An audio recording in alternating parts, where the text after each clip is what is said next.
ሰላም ጤና ይስጥልን ተመልካቾቻችን በኢትዮጵያ ኦርቶዶክስ ተዋሕዶ ቤተክርስቲያን በደቡብ ወሎ ሀገረ ስብከት መካነ ሰላም የአርሴማ አንድነት ገዳም በአብይ አህመድ አገዛዝ የድሮን ጥቃት ተፈጽሞበታል። ረቡዕ ጠዋት የገዳሙ የሴት መነኮሳት ክፍል ላይ በተፈጸመው በዚህ የድሮን ጥቃት ሁለት መነኮሳት ወዲያውኑ ሕይወታቸው ሲያልፍ 8 የሚሆኑት ከፍተኛ ጉዳት ደርሶባቸው ወደ ሕክምና ማዕከላት መወሰዳቸውን የገዳሙ አበመኔት ለአንከር ሚዲያ ገልጸዋል። እድሜያቸው በ20ዎቹ ውስጥ የሚገኙና ዓለም በቃኝ ብለው የመነኑ ሴት መነኮሳት በዘውትር ሃይማኖታዊ ተግባራቸው ላይ እንዳሉ ነው የአብይ አህመድ ድሮን የመታቸው። ከጥቃቱ በኋላ ሁሉም መነኮሳት ገዳሙን ጥለው መውጣታቸውንም አበመኔቱ ተናግረዋል። ስለ ሁኔታው ባጭሩ የገለጹልንን ቀጥለን እናቀርባለን። ያው ገዳሙ በቦረና ወረዳ ስር ነው የሚገኘው በደቡብ ሀገረ ስብከት ማለት ነው እና ገዳሙ ገዳማ አስቄጥስ ቅድስት አርሴማ አንድነት ገዳም ይባላል እና ዛሬ እንግዲህ ሐምሌ 15 2018 ዓመተ ምህረት ከጧቱ 4 ሰዓት ተኩል አካባቢ ላይ የገዳሙ ክፍል ከሆነው አንዱ ቤተ እግዚአብሔር እየተባለ የሚጠራው ላይ ነው ድሮኑ የጣለው። ቤተ እግዚአብሔር ደግሞ እንግዲህ ያው ቤርሊ ይነበብበታል። ለቁመተ ሥጋ መነኮሳት የሚጠቀሙት ምግብ ተበስሎ እዛ ውስጥ ከገባ በኋላ ተባርኮ ለእያንዳንዱ ድርጎ እየተባለ ይጠራል። እየገቡ ከዚያ የሚወስዱበት ቦታ ላይ ነው የተመታው። ያ ቦታ ደግሞ ብዛት ሴቶች መናናሽ እናቶች ናቸው። እንግዲህ መነኮሳት ብዙ ስራ የሚያከናውኑበት ስራ ነው። ምግብ ያበስሉበታል። እንደዚህ ደግሞ የባል ሲሆን ደግሞ ተሰብስቦ ለወፍጮ የሚዘጋጅ እህል ይለቅሙበታል እና ዛሬ ሁሉም ተሰብስበው ለወፍጮ የሚሆን እህል በማዘጋጀት ላይ ያሉ ነው። እንግዲህ እዚያ ቤት ላይ የጣለው እና ሲጥለው አንድ እናት እዚያው ላይ አርፈዋል።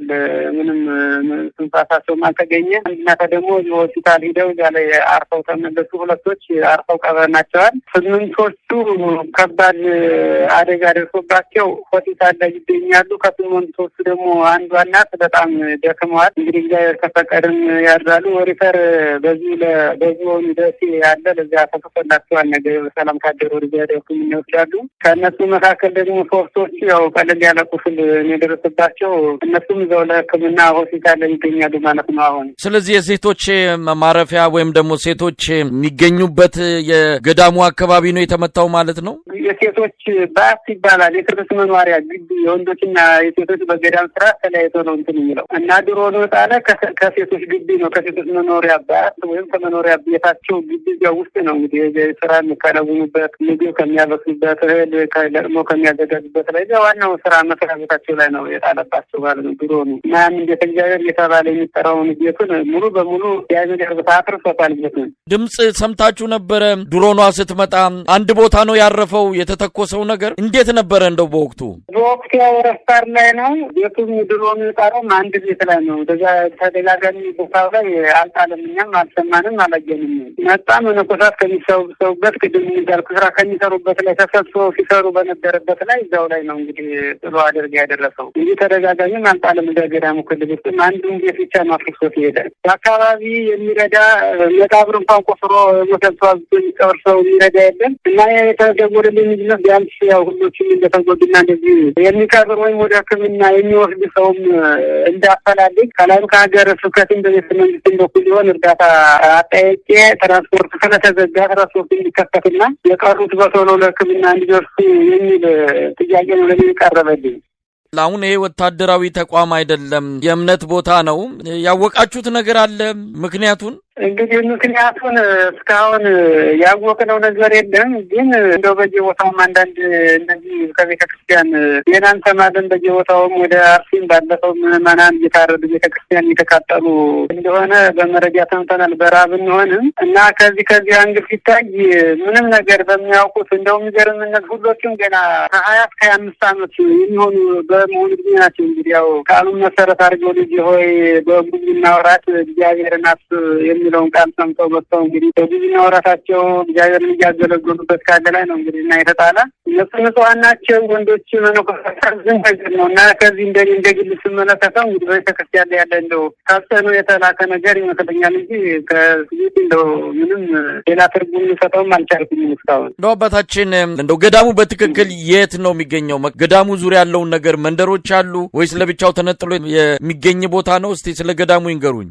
እዚህ ያለንበት ገዳም ሁለት ገዳማት ይገኛሉ። በጎጃምና በወሎ መካከል አባይ ድልድይ ያለ መስኛው የጎጃምን ምድር እየዞረ ነው የሚሄደው እና ጎጃምና ወሎ የሚያገናኝ ድልድይ አለ። በመካከል ተሻግሮ ደግሞ ቢሮ ፋኖ ከመነሳቱ በፊት አድማ ብተና የነበረ ካምፕ አለ። ከትራንስፖርት አገልግሎት ስለነበረ ቀረጥ ሊቆርጡ ነበረ። ይሄ ደግሞ የተቋረጠው መቼ ነው? ከአምና ከመጋቢት ጀምሮ ከመጋቢት 2017 እስካሁን ባለው ነው። እንግዲህ በአመት ከስድስት ወር አካባቢ ሆኖታል። የትራንስፖርት አገልግሎት ከመርጦ ለማርያም መካነ ሰላም ትራንስፖርት አገልግሎት ስለተቋረጠ ፋኖ አካባቢ አይገኝም። አሁን በአሁኑ ሰዓት ማለት ነው እና ከፋኖ እንትኑ ጋር የሚያገናኘው ነገር የለም።